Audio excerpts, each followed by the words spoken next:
Merci de votre patience pendant ces petits ajustements techniques et merci d'être resté parmi nous pour cet après-midi. On va commencer par une table ronde sur les enjeux de l'open source et de la souveraineté numérique. Une table ronde qui sera modérée par Fabien Levoyer, directeur du programme IA à INRIA, et puis qui accueillera comme invité Serge Abitboul. Je vous invite à commencer à vous installer sur les fauteuils.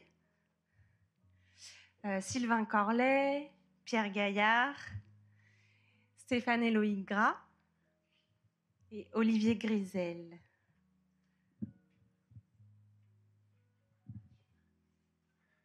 Julie a dit que le tabouréo avait un côté un peu Oprah Winfrey.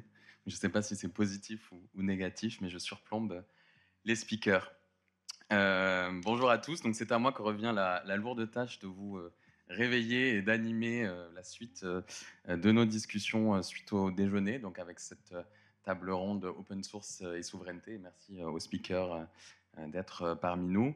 On a beaucoup parlé des bénéfices de l'open source pour la souveraineté, ou plus précisément pour l'autonomie stratégique des États. Ce matin, on a parlé d'indépendance des fournisseurs, transparence et maîtrise du code, sécurité et souveraineté sur les données, personnalisation. Johan a parlé de diffusion de la connaissance et des compétences, garantie de stabilité, terreau d'innovation. Beaucoup de choses ont été dites. Peut-être pour commencer, une première question que j'adresse à Serge. Serge Abitboul, vous avez une carrière de recherche en informatique. Vous êtes notamment passé par Stanford, le Collège de France, directeur de recherche émérite à INRIA et à l'ENS. Et vous avez coécrit un livre avec François Bansillon qui s'appelle Vive les communs numériques. Donc ma première question, c'est notamment liée à votre livre, avec cette vision d'ensemble. Comment vous définissez en fait les fondements des communs numériques, et en particulier des communs numériques open source, et comment on peut commencer à répondre à cette question de comment les environnements logiciels open source contribuent à la souveraineté.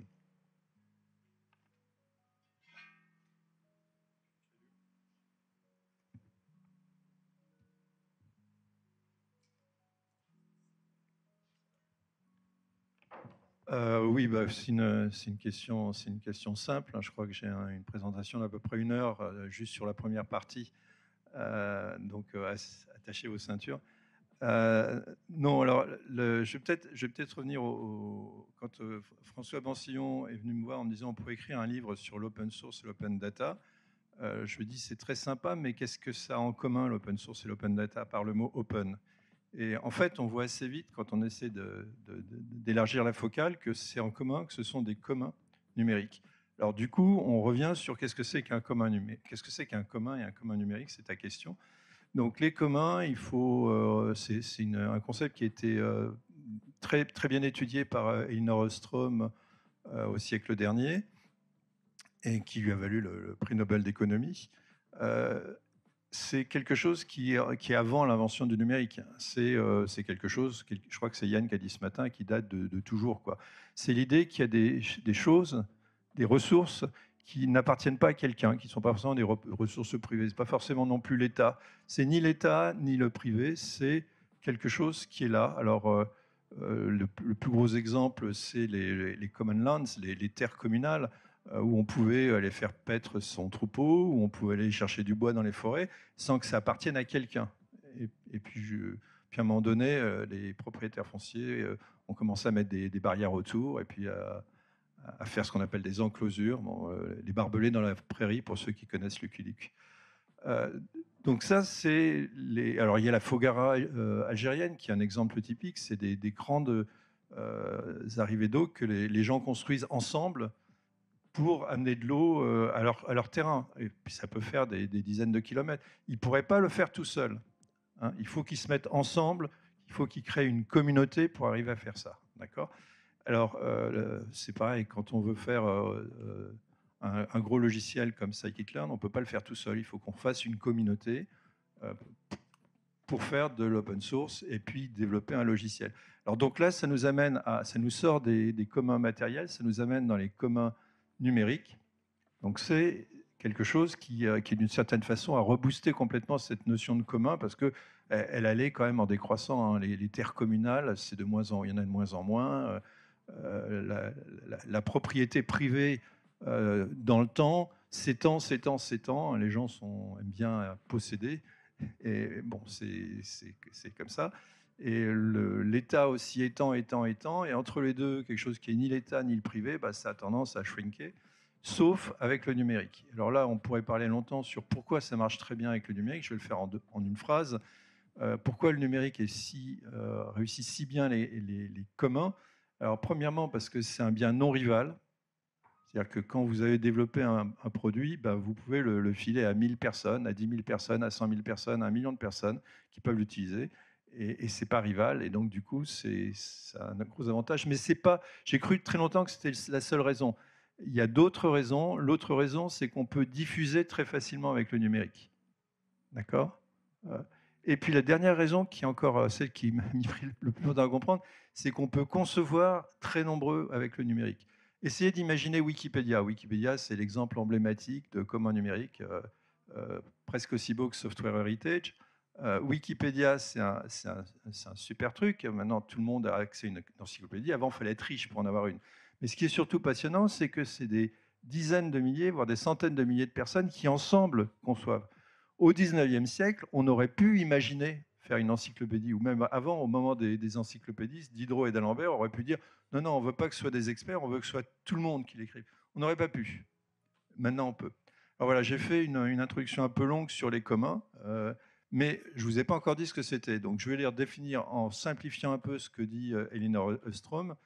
C'est 3 choses, en simplifiant. C'est une communauté. D'abord, c'est des gens qui se mettent ensemble pour partager une ressource. Donc, c'est une ressource. D'accord ? Donc, il y a une ressource, une communauté, des gens qui partagent cette ressource. Et la troisième, qui est la plus importante peut-être, parce que sinon ça ne fonctionne pas, c'est la gouvernance. C'est-à-dire que ces gens se mettent d'accord sur comment fonctionner. Alors après, quand on rentre dans les détails, c'est hyper plus compliqué que ça. Par exemple, Wikipédia, il y a une communauté d'utilisateurs, une communauté de développeurs, une communauté, il y a même des employés. Bon, il y a plein de choses qui sont plus compliquées. Mais en gros, c'est ce triangle. Une ressource, une communauté, une gouvernance. Alors la gouvernance, c'est des règles. C'est éventuellement des règles pour sortir des gens, etc. Alors après, la deuxième question, que dans ta question, il y avait l'open source là-dedans. L'open source, c'est la mère, d'une certaine façon, de tous les communs numériques. D'accord ? D'ailleurs, quand on a écrit le bouquin, on a essayé de faire un peu le tour d'horizon des communs numériques qu'on pouvait trouver. Pratiquement à chaque fois, les gens se référaient à l'open source. Quand on veut faire une licence dans un domaine particulier, on commence par regarder, mais qu'est-ce qu'ils font les gens d'open source? Donc c'est peut-être pas la plus ancienne, je ne sais pas ce que ça veut dire plus ancienne, parce qu'on peut dire que d'un certain point de vue, Internet, c'est aussi un commun numérique. On ne sait pas exactement, je ne sais pas dire qui est le premier commun numérique, mais l'open source est très souvent la référence, le modèle pour les communs numériques. C'est l'ancêtre qui réussit bien, quoi.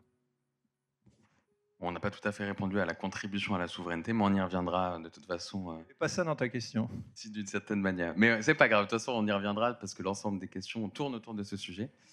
Stéphane Héloïse Gras, vous êtes maîtresse de conférence au CNAM, membre du board de Probable et ex-directrice générale de Digital Africa. Ma question, toujours un peu sur la mise en perspective, c'est comment on peut définir l'évolution des modèles économiques autour des projets open source de ces dernières années et voilà, la trajectoire qu'on observe actuellement. C'est bon, vous m'entendez ? Bonjour à tous. Merci pour la question. Alors, j'ai envie de dire qu'elle est aussi complexe que la première, hein, donc je vais essayer de répondre un peu schématiquement. Et pour aller dans le sens de ce que vient de dire Serge, la première chose, quand on veut modéliser les flux économiques autour de l'open source, c'est d'abord se rappeler qu'on ne peut pas opposer fondamentalement dans l'économie numérique depuis, j'ai envie de dire, 25 ans, ouais, depuis quasiment Internet, le modèle propriétaire et le modèle open source. C'est-à-dire que d'un point de vue du modèle économique, en fait, il n'y a pas une opposition fondamentale entre comment on génère des flux. Alors, il y a des différences quand même, hein, je vais venir après, mais de revenus entre l'un et l'autre. Et par exemple, Elinor Ostrom, que citait Serge, rappelait bien que, par exemple, on ne peut pas opposer en ce sens-là, du coup, public et privé. Il n'y aurait pas d'un côté le domaine des biens communs et des communs numériques qui serait préservé par une institution ou une entité, et de l'autre, l'intérêt personnel ou l'intérêt privé qui viendrait, du coup, menacer le commun numérique, enfin le commun en général. Et par exemple, elle parle des entrepreneurs, Elinor Ostrom, en ces termes, en disant finalement les entrepreneurs sont ceux qui peuvent apporter des solutions de gouvernance à des problématiques collectives et communes. Bon, je ferme la parenthèse parce que je trouve ça intéressant de le rappeler. Et en fait, donc si on part du principe que, évidemment, je ne vais pas vous rappeler peut-être, je pense qu'on est quand même dans un public assez averti, les différentes licences qui existent pour rémunérer un logiciel qui soit ouvert, une licence ouverte ou licence libre. Mais ce qu'on observe, c'est que du coup, s'il n'y a pas d'opposition entre ces modèles économiques-là, depuis 25 ans, la plupart des géants qui ont réussi à faire exister des modèles économiques, enfin, on peut encore se poser la question si ce sont des modèles économiques durables et soutenables, ont de l'open source en leur cœur et en leur mode de fonctionnement. Et donc, c'est mon deuxième point, c'est que, en fait, l'open source en termes de modélisation économique, c'est avant tout une capacité à mobiliser un écosystème, hein, comme le rappelait Serge tout à l'heure, une communauté, des ressources et une gouvernance. Et donc, si on part des flux qu'on peut générer autour d'un écosystème, il y a plusieurs modèles, donc toujours en lien avec ces licences libres ou ouvertes, sachant que la définition de ces licences peut sembler être un point très technique, mais c'est un point qui est réellement déterminant, parce qu'en fait, c'est dans la contractualisation de la licence que va pouvoir être générée la valeur, en fait, et dans ce qu'elle permet de faire ou de ne pas faire. Et donc, les flux écosystémiques, ça peut être, on peut avoir un modèle du freelancer, hein, je construis mon service autour d'une brique open source. Il peut y avoir un modèle dans un temps qu'on a appelé la SS2I, qui, voilà, je vends du service, etc.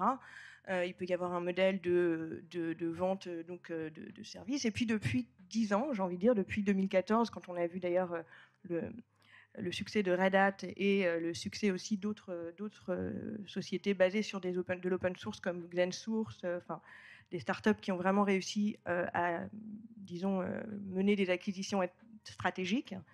Eh bien, c'est l'open source, en fait, c'est la brique essentielle du SaaS. Le software as a service, c'est à la base parce qu'il y a de l'open source, quoi. Et donc, la problématique de modélisation de ces flux, alors je ne vais pas rentrer dans les détails d'économétrie, mais c'est un sujet assez important quand même de se dire qu'il y a un vrai besoin de réinventer des outils économétriques pour modéliser ces flux aujourd'hui. Par exemple, il y a quelqu'un qui avait inventé dans les années 80 un outil qui s'appelle le COCOMO, qui vous permet en fait de chiffrer un logiciel à partir de son nombre de lignes de code. Et donc de chiffrer du coup indirectement l'apport social, le coût, enfin plutôt ce que ce coût permet de libérer comme valeur économique pour un marché donné. Et donc si on observe par exemple le COCOMO de Linux, il est complètement indexé au succès des GAFAM. C'est-à-dire que si vous prenez un GAFAM comme... Alors j'ai un étudiant qui travaille là-dessus en ce moment et je pourrais communiquer des données chiffrées plus précises si vous me les demandez après, mais par exemple, si vous prenez le market share de Linux, il est en corrélation directe avec les points du Nasdaq. Donc, si vous prenez NVIDIA, un point NVIDIA au Nasdaq est égal entre 12 et 15% de market share Linux.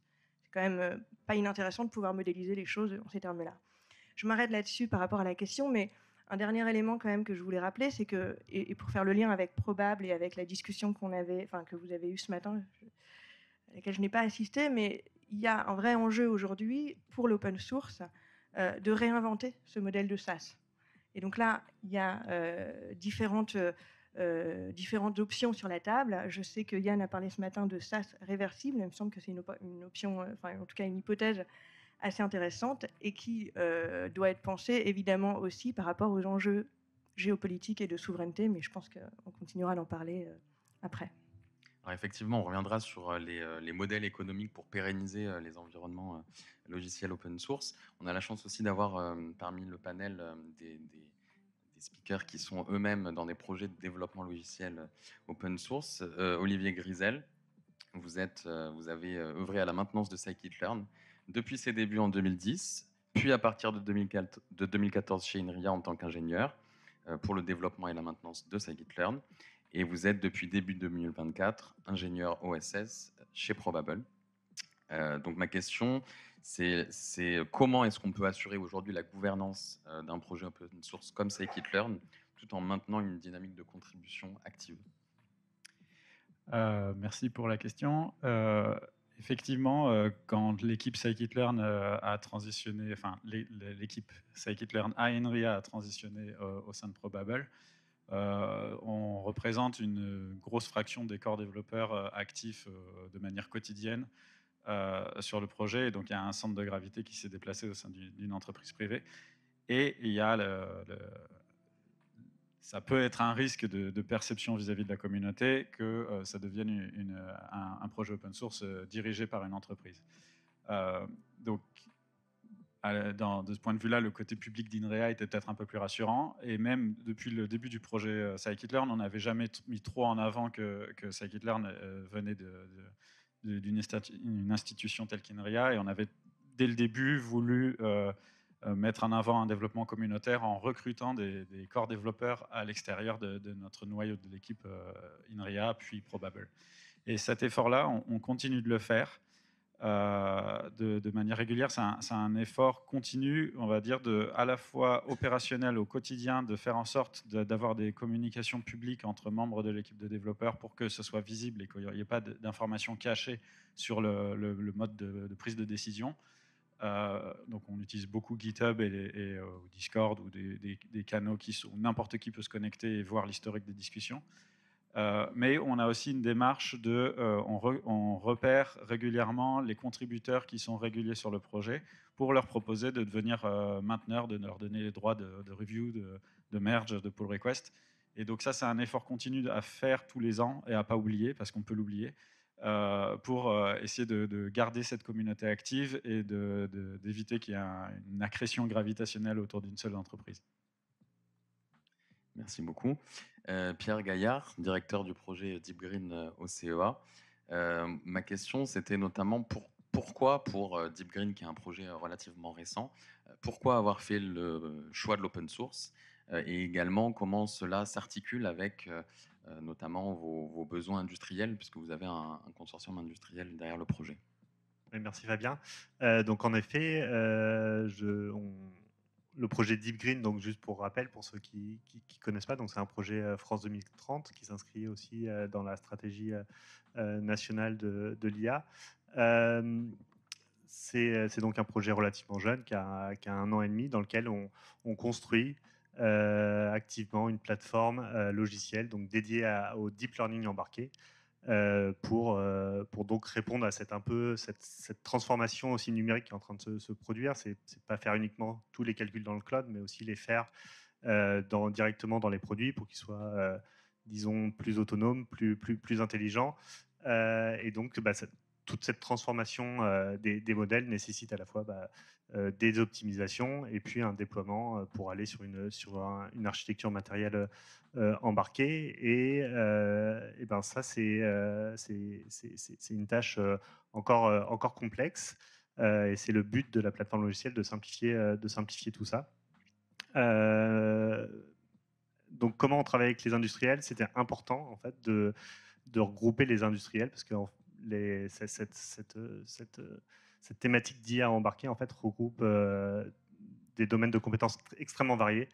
Donc on va passer de la compilation, on va passer à des techniques d'optimisation, donc vraiment du machine learning classique. On va aller évidemment au bout d'un moment sur du hardware, donc il nous faut des gens qui maîtrisent le hardware, et puis il nous faut des end users.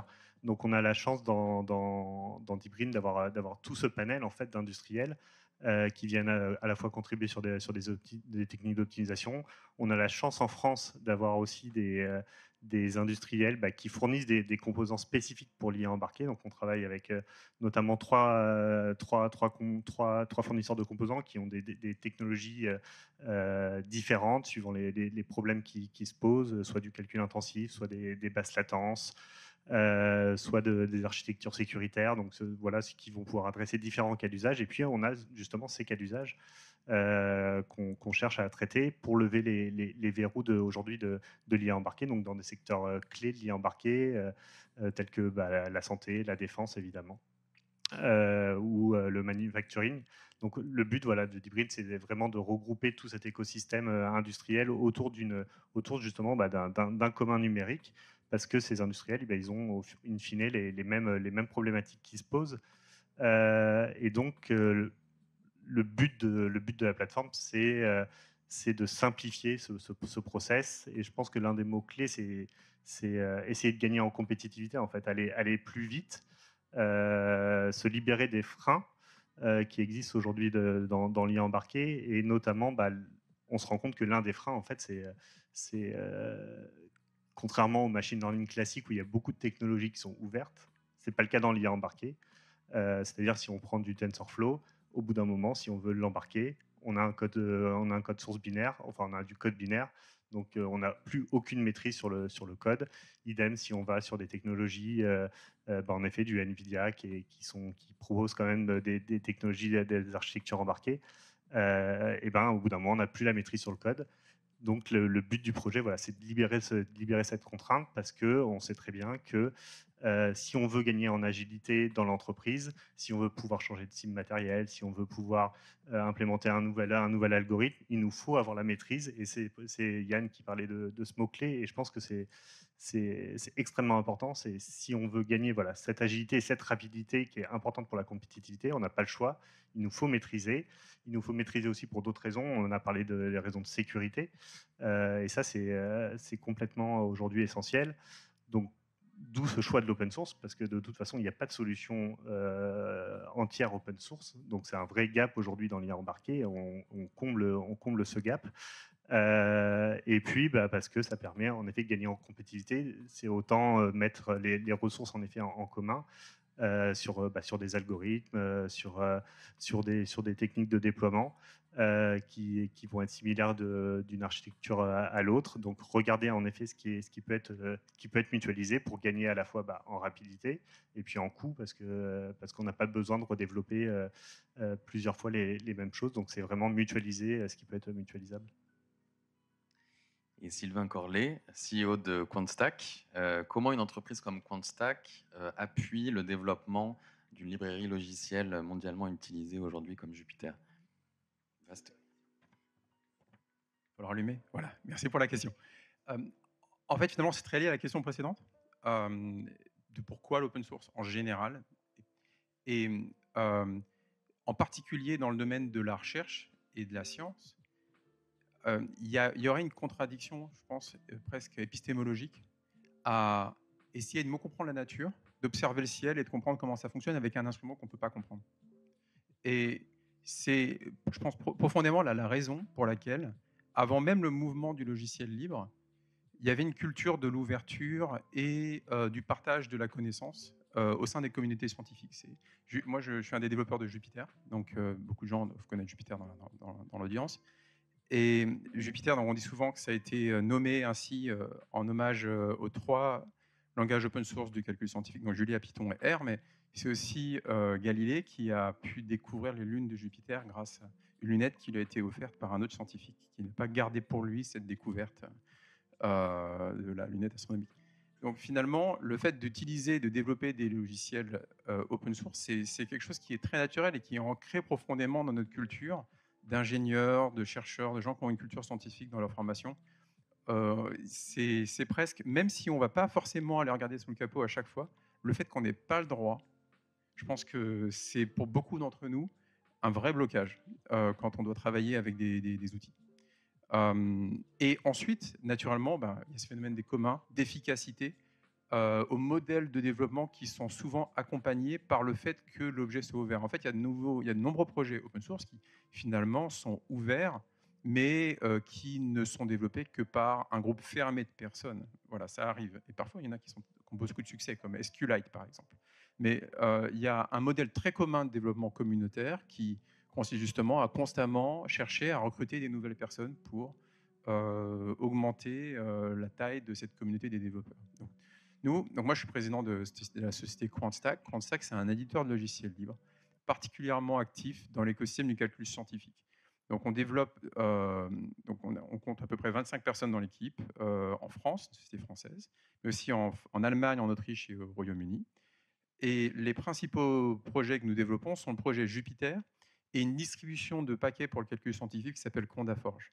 Donc, juste pour, disons, narguer un petit peu Gaël, on en discutait juste avant. Donc, on comptait 4 millions, je crois, de téléchargements de scikit-learn par mois. Et donc, Jupiter, c'est à peu près 22 millions par mois aujourd'hui. Donc, on a à peu près un peu plus de 5 fois plus de téléchargements. Et Jupiter, ce n'est pas un projet qui a démarré chez nous. C'est un projet qui a été fondé par Fernando Pérez, qui est un chercheur aux États-Unis. Mais dont le centre de gravité des développeurs s'est progressivement déplacé vers l'Europe. Et aujourd'hui, une majorité des contributions sont faites par des gens donc de cette société en France qui s'appelle QuantStack. Et Condaforge, c'est cette distribution qui justement bénéficie énormément de cet effet des communs numériques, au sens où c'est une infrastructure que même une société comme QuantStack ou même une beaucoup plus grande société aurait énormément de mal à accomplir, avec des dizaines de milliers de paquets, des centaines de milliers de téléchargements par semaine, des centaines de millions de téléchargements par semaine, excusez-moi, ce qui fait des milliards par mois de paquets téléchargés. En termes d'infrastructure, on arrive à des échelles où on a de facto une des principales sources de logiciels compilés de calcul scientifique au monde qui est développée de façon communautaire. Donc pour nous, en fait, c'est une évidence. Souvent, on nous demande, mais comment vous faites pour gagner votre vie en écrivant du logiciel gratuit? Donc, nous, on a un modèle de support commercial autour d'un écosystème libre. Nos clients sont des grandes organisations qui dépendent de Jupiter, de Condaforge et des autres logiciels qu'on développe dans leur fonctionnement interne, dans leurs opérations et dans les produits qu'ils proposent, et qui font appel à nous quand ils ont besoin d'extensions, de nouvelles fonctionnalités, etc. Et il nous est quasiment jamais arrivé qu'on nous demande de faire quoi que ce soit de fermé, à part en France. Voilà, j'espère que ça répond à la question. Oui, merci beaucoup. Et j'oubliais de dire que vous organisez dans 2 semaines PyData, donc qui est une rencontre importante des acteurs de l'open source à Paris. Oui, donc PyData, ça se passe à la Cité des Sciences le 25-26 septembre. Vous pouvez vous inscrire sur pydata.org/Paris 2024. Effectivement, c'est la déclinaison parisienne d'un mouvement mondial, donc de meet-up locaux et de conférences. Donc, en termes de conférences, PyData a déjà été décliné à Londres, à Berlin, à Seattle, à New York. Et en termes de meet-up, il y a 240 groupes dans le monde qui regroupent plus de 300 000 personnes. Le chapitre parisien du meet-up que j'organise également compte 4 700 membres. Donc, inscrivez-vous, venez à PyData Paris dans 2 semaines. Il y aura, je crois, 25 personnes de Probable, quasiment tout le monde. Donc, voilà, tous les cool kids seront là. Merci beaucoup. J'avais une question pour l'ensemble d'entre vous. On a beaucoup parlé ce matin de la success story de scikit-learn et donc de l'équipe de Gaël d'arriver à diffuser scikit-learn, d'avoir un très grand nombre d'utilisateurs et de contributeurs. On a aussi évoqué ce matin les challenges que ça pouvait poser, notamment sur, par exemple, Scrub, qui est un nouvel environnement, mais aussi, je pense, à DeepGreen notamment. Donc, ma question pour l'ensemble d'entre vous, c'est comment est-ce qu'on peut impulser cette dynamique écosystémique autour d'un nouvel environnement logiciel, et surtout, comment la maintenir à terme et la faire grandir?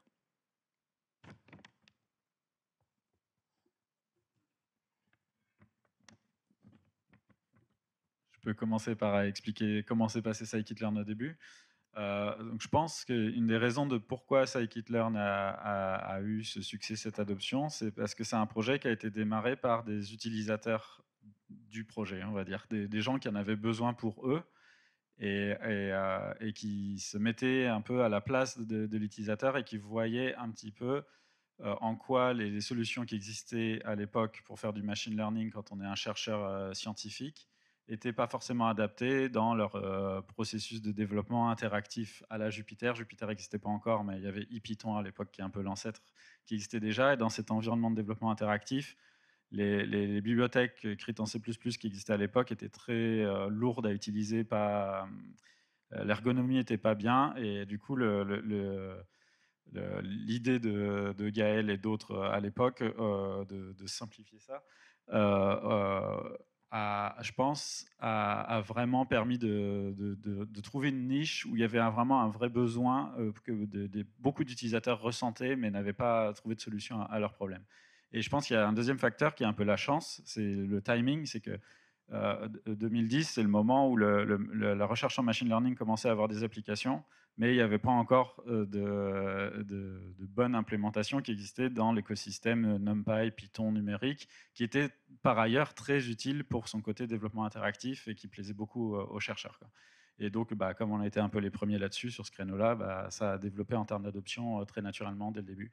Et le fait qu'on n'ait pas essayé de protéger ou de faire une barrière à l'entrée à la contribution, ça a fait que d'un point de vue contribution et développement communautaire, ça s'est fait très naturellement. Et pas que naturellement, parce qu'on a fait aussi l'effort d'aller chercher des développeurs indépendants de petits projets open source, on aurait pu dire concurrents, et de leur proposer de rejoindre l'équipe. Et c'est nous qui avons fait la démarche, dans certains cas, d'aller leur parler plutôt que d'attendre qu'ils viennent nous parler.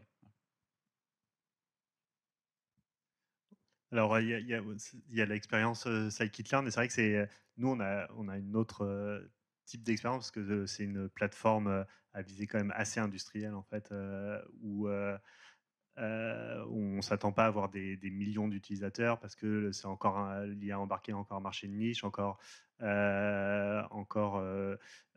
évidemment, on ne fait pas tous de l'IA embarqué chez soi le dimanche, comme il peut y avoir des data scientists qui sont passionnés, en fait, qui utilisent scikit-learn chez eux pour des projets, même pour leur plaisir.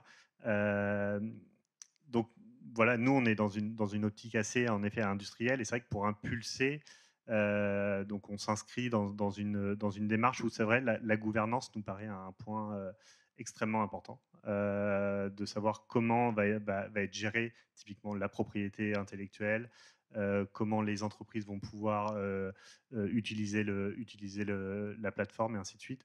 Donc c'est pour ça qu'on a pris le choix stratégique d'héberger la plateforme, en fait, par la fondation Eclipse, qui est une fondation qui promeut l'open source, qui offre justement des garanties à la fois de gouvernance et de transparence, voilà, pour qu'il y ait une adoption plus simple au niveau des industriels, que ce soit clair. Donc typiquement, les contributeurs, c'est exactement la même chose. Tout le monde ne peut pas arriver et committer du code, donc il faut avoir été approuvé par la communauté, par le responsable du projet. Et donc ça se fait par contre par vote.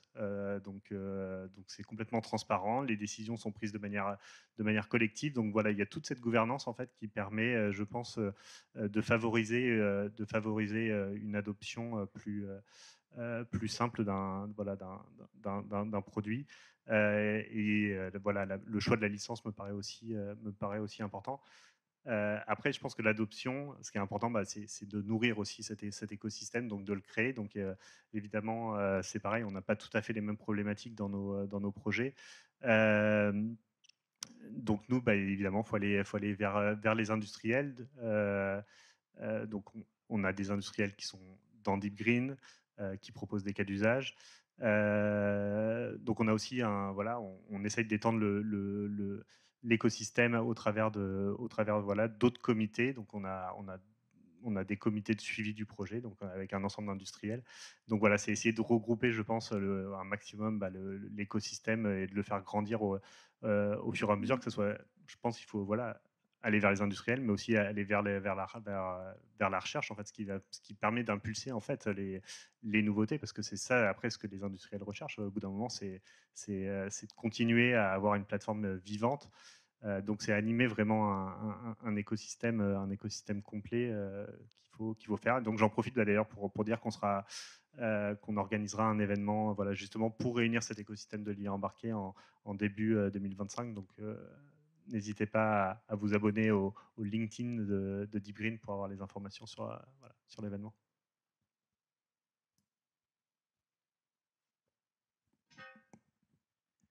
C'est un vaste sujet. Comment amorcer, comment faire un projet à succès? Je me pose la question tous les jours. Je pense que la réponse est très différente selon les stades, mais pour parler du tout premier stade, quand il n'y a encore rien, on imagine toujours qu'il y a cette image du leader qui démarche quelque chose, et ensuite des gens qui vont les suivre, et en fait, le vrai leader, c'est le deuxième. Tout le monde connaît cette vidéo un peu connue d'une personne qui se met à danser toute seule au milieu d'un camping, et danse longtemps tout seul jusqu'à ce qu'il y ait une deuxième personne qui le rejoigne. Mais finalement, tout le monde le rejoint et on a une foule immense qui danse sur la musique techno dans un festival. En fait, le vrai leader, c'est la deuxième personne qui est venue danser qui a transformé ces choses que faisait cette première personne en mouvement et en quelque chose qui devient un collectif. Donc, finalement, si vous voulez faire une carrière dans le domaine du logiciel libre, je ne vous recommande pas de créer votre propre logiciel libre et d'essayer de faire venir le monde à vous, mais rejoignez plutôt une communauté existante et essayez de peser. En fait, on a tous, et c'est quelque chose qui est très très marquant quand on commence à prendre un peu de poids dans une communauté, c'est que marginalement, on a tous énormément de poids en fait. Même des grands projets comme Scikit-learn, comme Jupyter, CandaForge, en fait, sont développés par des tout petits nombres de personnes. Et on a tous individuellement, en fait, finalement, une importance considérable sur l'avenir du projet. Et c'est très, très gratifiant quand on y arrive, quand les choses qui se passent, qu'on voit l'impact qu'on a. C'est beaucoup plus gratifiant d'avoir ce genre d'impact. Parfois, j'ai résolu un problème, un bug de CSS dans le notebook qui nécessitait absolument aucune expertise, mais je l'ai résolu. Et ensuite, c'est passé dans la version d'après, et il y a des gens qui nous ont remerciés, mais de plein d'endroits.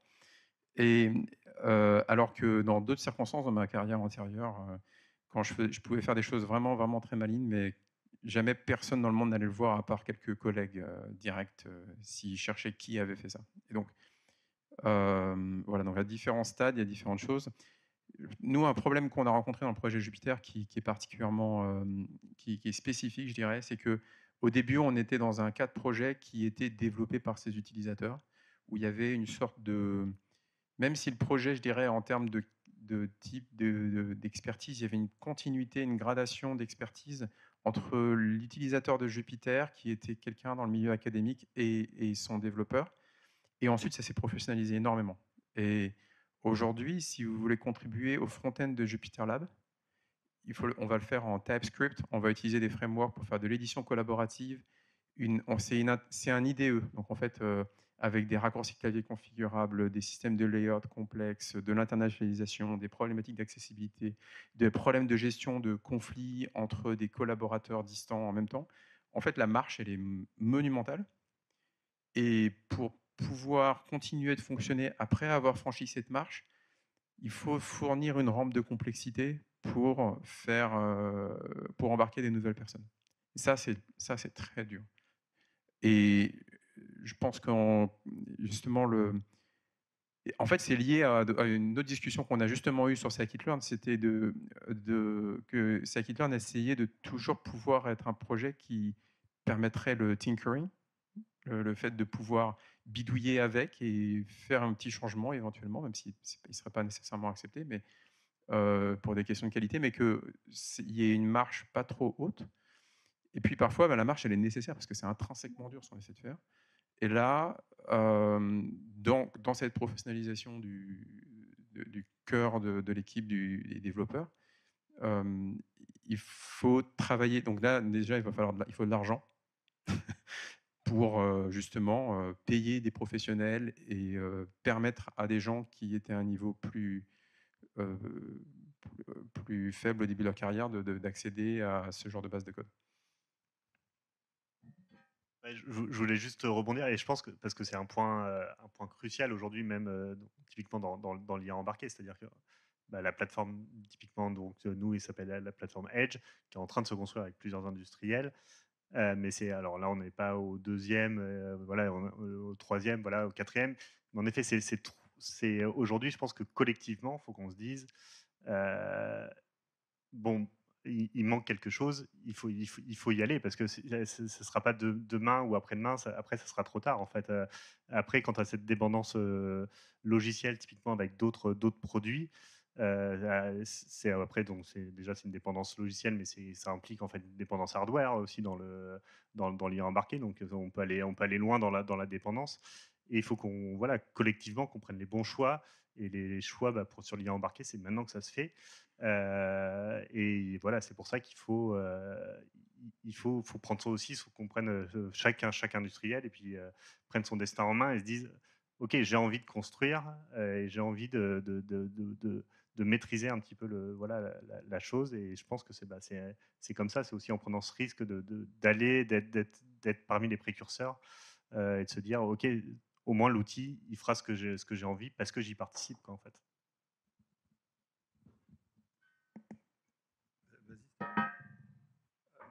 Mais je réfléchissais et en fait, je pense que le sujet, la question est très complexe et en fait, il y a différentes réponses parce qu'il y a énormément de variétés. Nous, ce qu'on a remarqué en étudiant un peu ce qui se passait en termes d'open source et de commun numérique encore plus généralement, c'est qu'il y a énormément de diversité pour tout ce qui est des communautés. Les communautés ne se ressemblent pas. Il y a énormément de différences aussi au niveau des gouvernances. Les gouvernances sont considérablement différentes suivant les domaines. Alors, on a quand même essayé de trouver un point commun. Alors, peut-être un pas de côté pour essayer de vous montrer ce que moi je vois maintenant comme un point commun qui répond un peu à ta question. Il faut revenir un peu en arrière en se disant qu'est-ce qu'on fait de différent entre un logiciel propriétaire et un logiciel open source, entre une entreprise privée et un commun. C'est quoi la grande différence? Et quand on vient en arrière, on dit bon, dans une entreprise, on a vachement seriné, le client est roi. En gros, l'entreprise se porte bien s'il y a beaucoup de clients et si ces clients ils ont plein de thunes et qu'ils achètent plein de produits. Et si ça marche, tout le reste suivra. S'il y a beaucoup de clients, s'il y a un bon produit qui plaît aux clients, ça marche. Est-ce que c'est la même chose pour un commun numérique? Première vue, oui, tout va bien se passer si les gens sont contents du produit, de la ressource qui est mise en commun. Mais en réalité, non. En fait, en réalité, ce qui est essentiel, c'est le bonheur de la communauté. C'est-à-dire que si vous avez une communauté qui n'est pas bien, dans sa peau, qui n'est pas d'accord sur les principes, etc., on va arriver à des forks, on va arriver à des tas de conflits à l'intérieur de la communauté, on va perdre énormément d'énergie. Et donc, c'est quand même une différence. Si on veut chercher une différence, c'est dans une entreprise privée, le client est roi. Dans un commun numérique, c'est la communauté qui règne, c'est la communauté qui décide. Et je pense que ça indique bien des guidelines sur la façon dont on veut fonctionner. Il faut faire extrêmement attention à sa communauté. C'était un pas de côté.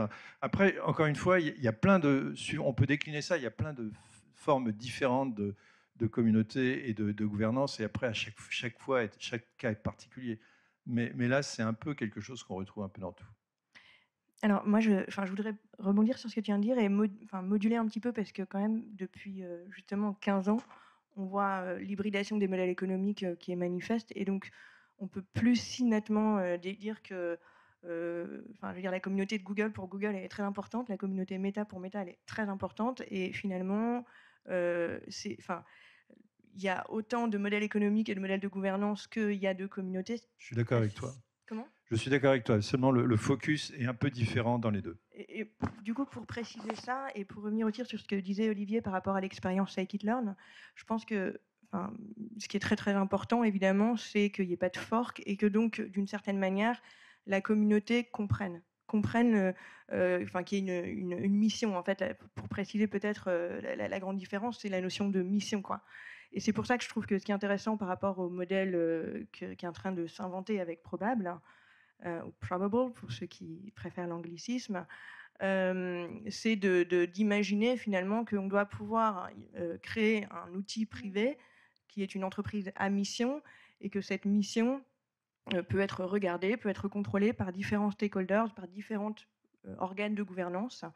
Et donc ça c'est très important et c'est un premier point. Et vraiment parce que si on on crée un modèle, enfin si en gros on crée un fork, je veux dire, on n'est plus du tout dans cette logique d'hybridation et de respect de l'aspect ouvert de l'open source.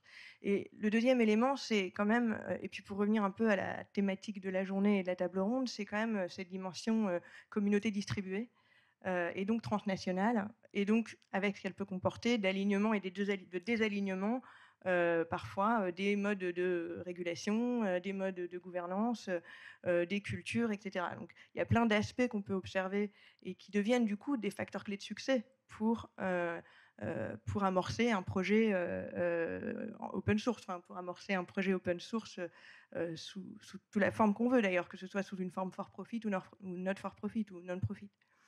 Et cette dimension internationale, ou en tout cas de distribution de la communauté, elle va avoir un impact essentiel sur l'exécution et sur la capacité qu'on a à un moment donné, pouvoir déployer le produit, pouvoir agréger les bonnes compétences, pouvoir continuer à faire vivre la mission et la marque. Et je pense que ça, c'est un point qui mériterait d'être un petit peu creusé. Justement, il y avait cette question aussi de l'exemple P16 Probable.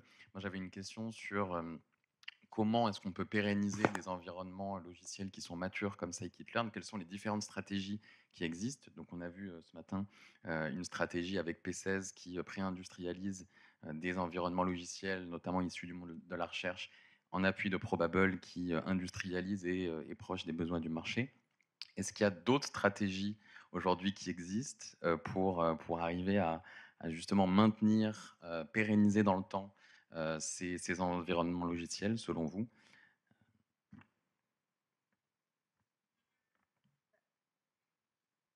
Pardon. Oui, enfin, je ne sais pas si tu veux répondre, Sylvain.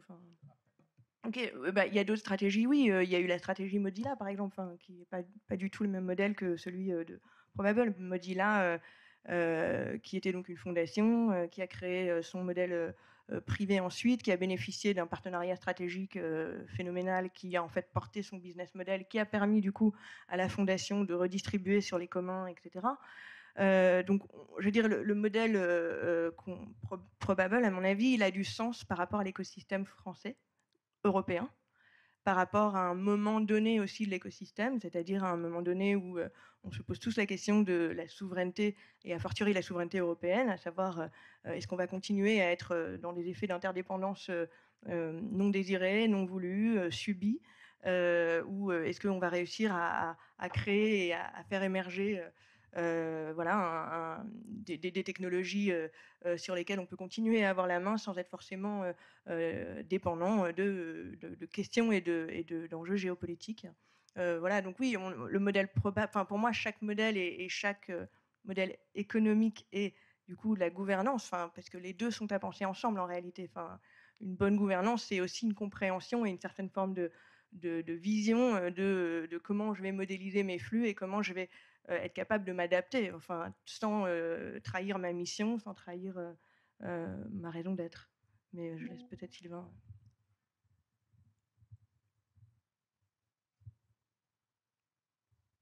Ça marche. Donc, un autre modèle, donc, personnellement, donc, étant président d'une société for profit, voilà, qui doit faire des bénéfices pour survivre, c'est un modèle, c'est-à-dire un modèle de service autour d'un écosystème et de certains projets en particulier. Et évidemment, une façon importante de faire en sorte que ce soit pérenne sur le long terme, c'est de ne pas se trouver en conflit d'intérêt avec son propre projet open source. Donc, et justement aussi de parfois faire établir une limite mentale entre la communauté de nos clients et la communauté des utilisateurs qui n'est pas forcément la même. Donc une façon de ne pas être en conflit avec son propre projet, c'est d'adopter un modèle économique qui n'est pas en conflit, pour commencer. Et d'être tout à fait honnête sur son modèle économique. Souvent, par exemple, le modèle freemium, où il y aurait des extensions, par exemple, s'il y avait une société qui se créait, qui faisait des extensions à scikit-learn propriétaires, avec des nouveaux modèles, etc.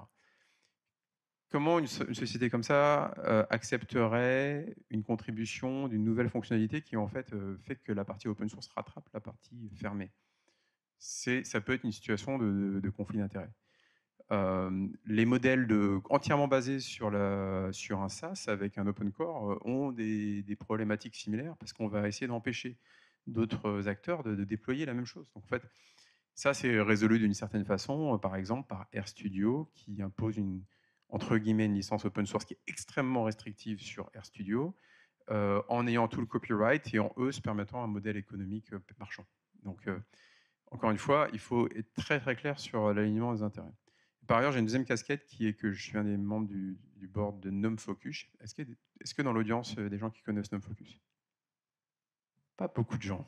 Alors, NumFocus, c'est une fondation basée à Austin aux États-Unis qui est similaire à Mozilla ou Apache ou Linux Foundation et qui sert d'entité ombrelle légale pour de nombreux projets open source affiliés. En fait, Scikit-learn est un des projets affiliés à NumFocus aux États-Unis. Donc, il y a certains développeurs qui sont payés à plein temps en ce moment pour travailler sur Scikit-learn via CZI. Oui, oui. Qui sont payés via NumFocus pour travailler sur Scikit-learn. Donc Scikit-learn en fait permet à des entreprises, des individus de faire des dons à un projet qui soit en partie déductible de leurs impôts, comme quand on fait un don à une fondation ou à une association caritative en France. Et qui permet de des choses comme avoir une entité légale qui conserve une marque, qui est le compte propriété intellectuelle, qui serait associé à un nom de domaine, par exemple, à un projet qui n'aurait pas naturellement de maison, disons. Voilà. Donc il y a d'autres modèles. Je pense que ce n'est pas un ou, c'est un et. Il faut des acteurs économiques, il faut une communauté de hobbyistes, il faut des acteurs économiques qui ont un modèle économique de services, il faut des fondations qui permettent de créer ce lieu commun. Un autre exemple de micro-communauté qu'on a dû faire, donc une des récentes additions de fonctionnalités qu'on a faites à Jupyter, c'est l'édition collaborative. En fait, on peut faire de la coédition comme dans Google Docs, dans les notebooks de Jupyter ou dans les autres documents édités par Jupyter. On travaille également pour le faire dans du modeling de CAO dans Jupyter avec une nouvelle extension qui s'appelle JupyterCAD. Et en fait, c'est un changement systémique sur la façon dont Jupyter fonctionne, parce qu'il faut des systèmes de permission, il faut changer la façon dont on le déploie, etc. Et en fait, la façon standard de déployer Jupyter en fait, permet pas vraiment de bénéficier de ces nouvelles fonctionnalités, et il va falloir changer fortement la façon dont on y pense, et dont on pense au déploiement de ce logiciel. Donc c'est quelque chose qui va se faire sur des années. Et on avait au moins 4 ou 5 clients différents, dans des secteurs différents, qui faisaient des déploiements un peu enterprise avec de l'édition collaborative. Et on leur a proposé, en signant un end-to-end NDA, de créer un club où ils pouvaient parler de leur infrastructure interne entre eux pour faire émerger des choses et des patterns dans la façon dont on pouvait faire des déploiements type enterprise de ce genre de cas d'utilisateurs. Et enfin, quand je disais qu'il ne faut pas confondre sa communauté des utilisateurs à la communauté de nos clients, parce que là, c'est une histoire de communauté de clients que je racontais, et c'est nécessaire de créer ce genre de lieu de partage. Donc, nos clients à QuantStack, c'est un type d'organisation. Ce sont des organisations qui sont typiquement très grandes, qui dépendent de Jupyter dans leurs produits, qui ont des produits basés sur Jupyter. Ils ne sont pas des produits grand public, c'est des produits pour, par exemple, les data science, genre... La plupart des grandes plateformes de data science qui sont aujourd'hui commerciales sont basées sur Jupyter. Google Colab, Amazon SageMaker, etc. Elles sont toutes basées sur la même plateforme. Et donc, ces gens sont nos clients, typiquement. Mais en réalité, la majorité des utilisateurs de Jupyter sont des étudiants. Et dans cette énorme communauté des étudiants, pour qui c'est très très difficile d'échapper à ce logiciel à un moment donné dans leur formation, il y a certains problèmes qui se posent très très classiquement, type l'accessibilité pour les handicapés. Aujourd'hui, on n'a pas de clients significatifs. Il y en a eu une exception, c'était justement un de nos rares clients français, qui était l'INSEE, qui a donné un petit billet pour améliorer l'accessibilité de navigation au clavier de Jupyter. Mais par rapport à la tâche qui serait nécessaire pour rendre Jupyter complètement accessible, on n'a pas de clients qui soient prêts à payer pour ça. Donc nous, on fait beaucoup de travail sur ce sujet, hors cycle de facturation, parce qu'on réalise que c'est une question de survie, pour plein de raisons, pas de raisons régulatoires, etc. Donc je pense que voilà, il faut créer tous ces modèles, il faut les avoir en parallèle, et il faut avoir tous ces lieux de discussion à différents degrés d'ouverture. Merci beaucoup. Je pense qu'il nous reste un petit peu de temps pour les questions. Donc n'hésitez pas à poser vos questions aux speakers.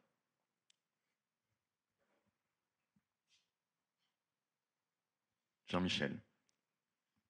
Merci. Alors c'est à la fois une remarque et une question, mais dans le cadre de notre activité, on a été amené il y a quelques mois à rencontrer un ensemble de chercheurs du Sénégal qui travaillent en informatique et en IA, et où ils nous ont expliqué, on n'a pas eu le temps d'aller très loin, mais que un peu par le manque de structure, d'infrastructure, leurs travaux étaient vraiment basés sur la notion de communauté, et qu'ils ont en fait des équipes informelles sur des thèmes, sur des communautés qui travaillent ensemble. Et ma question, vu l'importance qui ressort de la table ronde, le lien entre open source et communauté, c'est de se dire, est-ce que finalement ce mouvement-là peut embarquer, non pas uniquement de l'aide aux pays en voie de développement, mais peut embarquer toutes ces communautés de développeurs qui commencent à exister un peu partout. Donc la question, elle est un peu pour Héloïse, évidemment, mais elle me semble potentiellement intéressante. Merci, merci Jean-Michel. Alors, oui, c'est une remarque et effectivement, merci de la soulever. C'est un point très important. Moi, quand j'ai commencé à travailler en Afrique il y a à peu près 15 ans, bientôt 2011, à l'époque, en fait, il y avait très peu disons, l'économie numérique n'était pas encore arrivée, disons, d'une certaine manière, dans cette version qu'on connaît aujourd'hui sur le continent. Et donc, on avait une très grande part de marché accordée part de marché et tout simplement existence de technologies et de solutions sur place issues de communautés libres, open source, donc de l'OpenStreetMap, qui a fait un travail considérable sur l'ensemble du continent. On avait des startups et des développeurs qui créaient des solutions en open source complètement vernaculaires. Donc avant l'arrivée de Facebook en Afrique, il y avait un réseau social qui s'appelait Mixit. On a le même cas au Brésil d'ailleurs. C'est des cas qu'on observe un petit peu partout dans les pays émergents et sur les marchés émergents. Donc ça a été la première phase de l'écosystème tech africain qui a duré à peu près jusque 2014-2015. Et puis ensuite, vous connaissez la suite, je suppose, en tout cas vous pouvez l'imaginer aisément. Facebook, Google sont arrivés sur le continent. De toute façon, ces modèles-là n'ont pas pu être pérennisés parce que, alors, et c'est peut-être aussi un point pour revenir sur ta dernière question, Fabien, mais parce que le coût de l'investissement, en fait, le modèle, c'est pour ça que j'insistais beaucoup en ouverture de cette table ronde sur la question du modèle économique et du modèle d'investissement pour soutenir un projet open source. C'est évidemment une question de gouvernance, c'est une question d'alignement sur la mission, de clarification et de transparence quant aux différents flux et donc aux différentes activités qui sont, disons, permises ou rendues possibles par cette technologie et par cette brique open source. La question, et on y pense beaucoup en ce moment chez Probable, c'est celle du coût de l'investissement. C'est-à-dire comment est-ce que j'arrive en fait à convaincre une communauté financière de suivre aussi et d'accepter qu'il y a une diversité de flux économiques, qu'il y a une variabilité au sein de ces flux économiques, qu'il y a une dépendance à certaines infrastructures qu'on ne peut pas chiffrer et qui sont pourtant déterminantes, voire stratégiques dans la réussite et la scalabilité du modèle.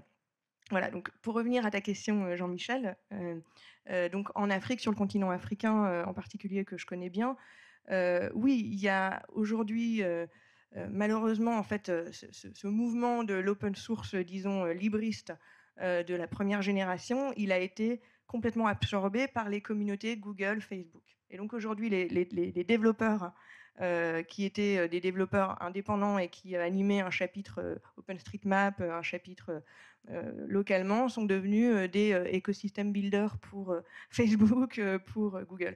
Et c'est très symbolique et symptomatique, je pense, de la question qui nous préoccupe tous aujourd'hui, quoi. C'est-à-dire comment est-ce qu'on arrive à faire exister un minimum de diversité et comment on arrive à préserver la liberté, au sens entrepreneurial aussi, de ce qu'elle a de cette créativité-là dans l'économie politique et géoéconomique, enfin internationale, qui est celle d'aujourd'hui, quoi. Mais bon, ça. Juste une intervention un peu courte. On s'est posé la question quand on a travaillé sur les communs numériques de mesurer un peu dans le temps et dans la géographie comment ça a évolué. C'est assez compliqué, il aurait fallu beaucoup plus d'efforts que ce qu'on a fait nous. Il y a un endroit où c'est possible, c'est sur le logiciel libre, parce qu'il suffit de regarder les contributions à des logiciels libres. Et donc ça, on a regardé.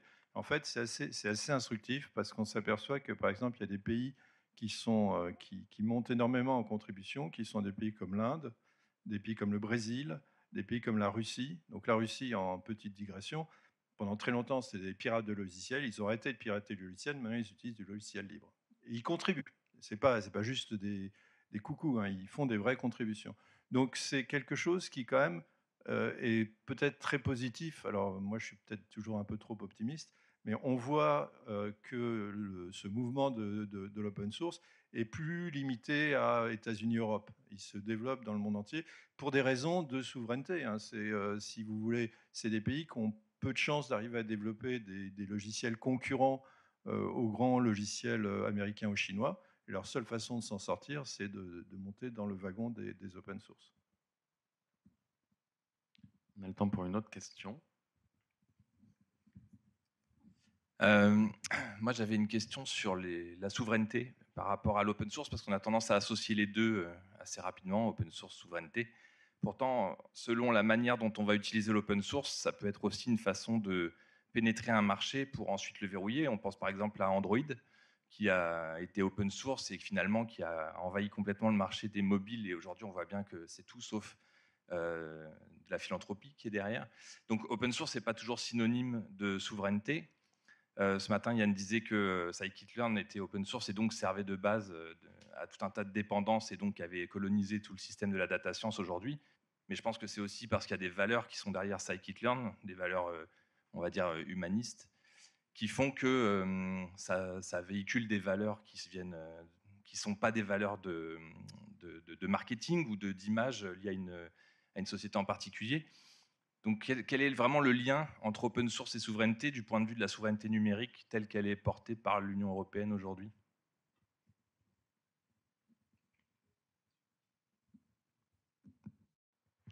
Merci. Waouh, c'est une grosse question. Enfin, oui, on pourrait. Mais oui, d'abord, merci aussi de la soulever. Je pense que d'abord, souveraineté, c'est un terme qui, je pense, doit être pris avec précaution, en fait, parce que souveraineté, stricto sensu, ça veut dire, enfin, c'est quand même lié à une forme à une politique d'État. Et ça, autonomie stratégique et souveraineté, c'est pas forcément toujours la même chose.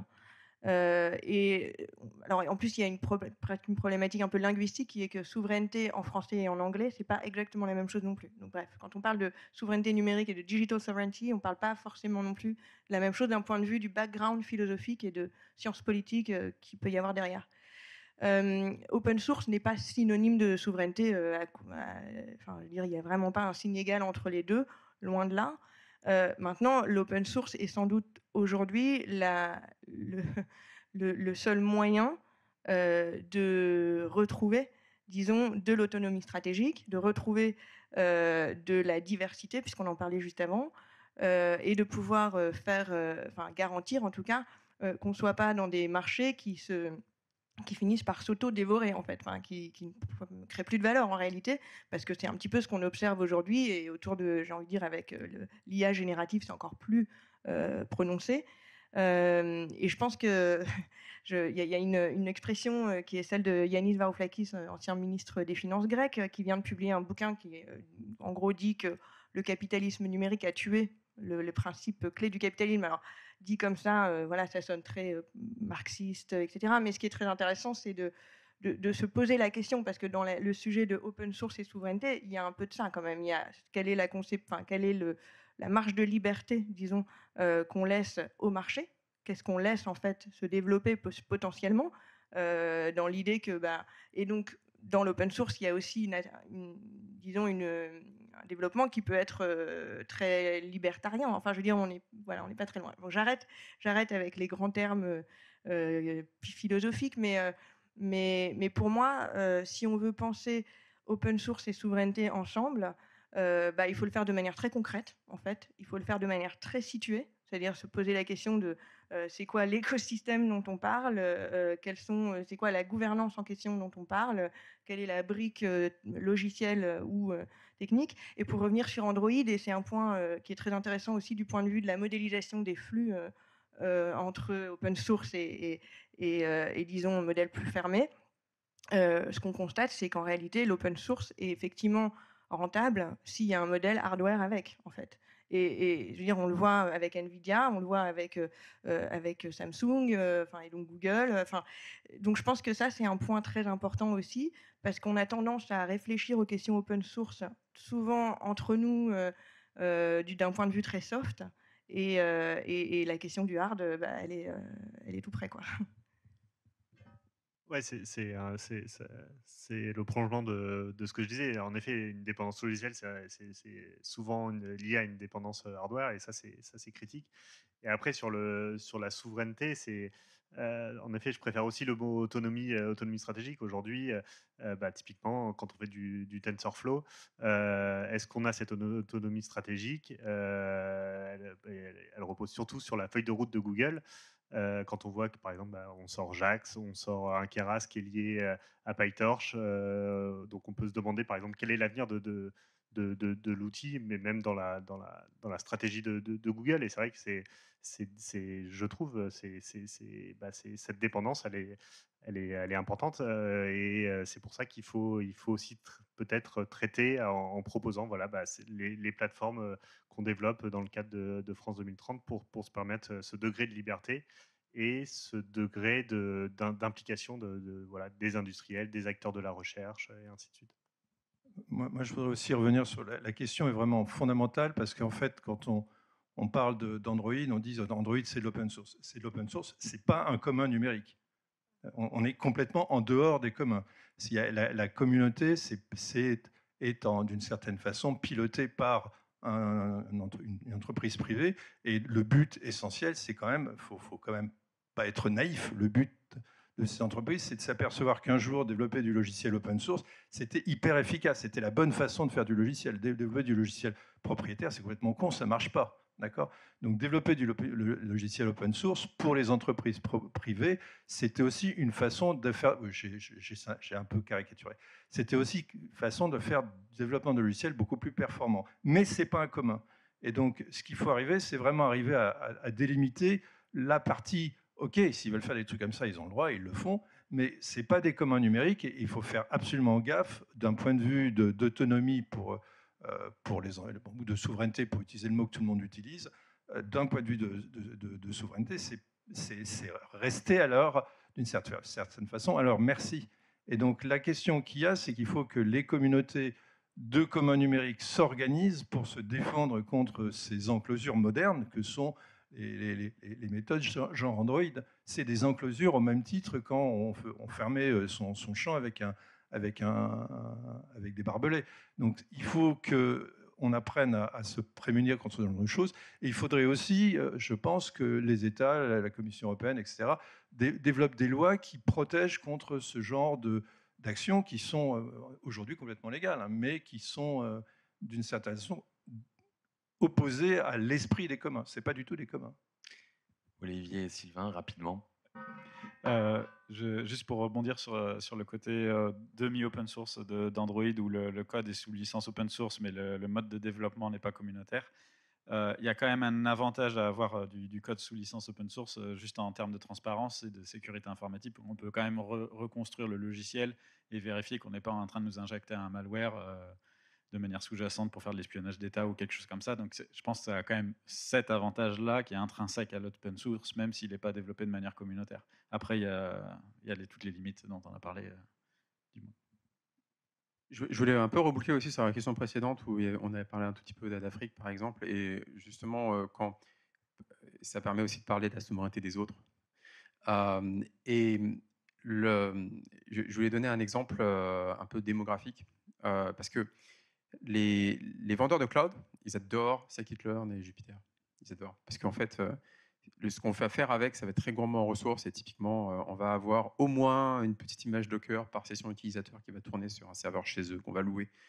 Et parfois même des GPU, des choses comme ça. Donc en fait, l'usage et le montant qu'on va payer au cloud provider, il va être proportionnel au nombre de personnes et à l'usage qui va être fait. Donc ils nous adorent pour ça. Mais d'ailleurs, ce n'est pas la seule façon d'utiliser ces logiciels, bizarrement. Il y a un exemple assez intéressant qui a été fait, c'est un déploiement de Jupyter qui est basé sur l'exécution du code utilisateur dans le navigateur. Non plus sur un serveur distant, mais local. Alors ça s'appelle Jupyterlite. Il y a une version de ça qui a été déployée en France pour le secondaire qui s'appelle Capital. Non pas le capital comme le grand capital, hein, le capital avec un Y, pour faire comme Python. Qui aujourd'hui est utilisé par 500 000 lycéens en France et qui est entièrement servi par une machine. Parce qu'il n'y a plus besoin d'exécuter ou de fournir un conteneur par session utilisateur dans le cloud. Aujourd'hui, tout se fait de façon locale et tout ce qu'il y a sur cette machine, c'est le contenu des utilisateurs. C'est simplement un Content Management System, un CMS. C'est tout. Et maintenant, si on regarde un autre pays, on prend le Nigeria. Nigeria, ils sont, je crois, 210 millions et ils devraient être 390 millions d'ici 2050. C'est-à-dire que si on enlève les morts, ils vont avoir 200 millions de bébés dans les 30 prochaines années. Et le Nigeria, c'est un pays fonctionnel, c'est-à-dire que la plupart des enfants vont au lycée et on s'attend dans les années 2020 et 2030 à ce que les enfants qui vont au lycée apprennent à coder. Ils ne pourront pas déployer dans le cloud une plateforme d'enseignement du Python qui va nécessaiter une session Docker par session utilisateur. Même s'ils avaient en Afrique Azure ou AWS, l'addition serait vraiment salée. Alors que le modèle qu'on a déployé avec Jupyterlite et Capital, il marche. Finalement, ces modèles décentralisés pas seulement dans leur gouvernance, mais décentralisés dans leur fonctionnement, ils vont beaucoup plus naturellement émerger via des technologies open source que via des technologies qui ne sont pas open source, qui vont essayer de favoriser au contraire la concentration et l'adhésion à un système centralisé. Donc voilà, je vais conclure qu'en fait, un peu naturellement, on va avoir une tendance à construire ce genre de système décentralisé par économie, parce qu'on est obligé de le faire à l'économie dans un mouvement open source, là où on aurait des incentives, en bon français, on serait plutôt encouragé à faire le contraire, des incitations dans un modèle fermé. Merci Sylvain et merci à l'ensemble des panélistes.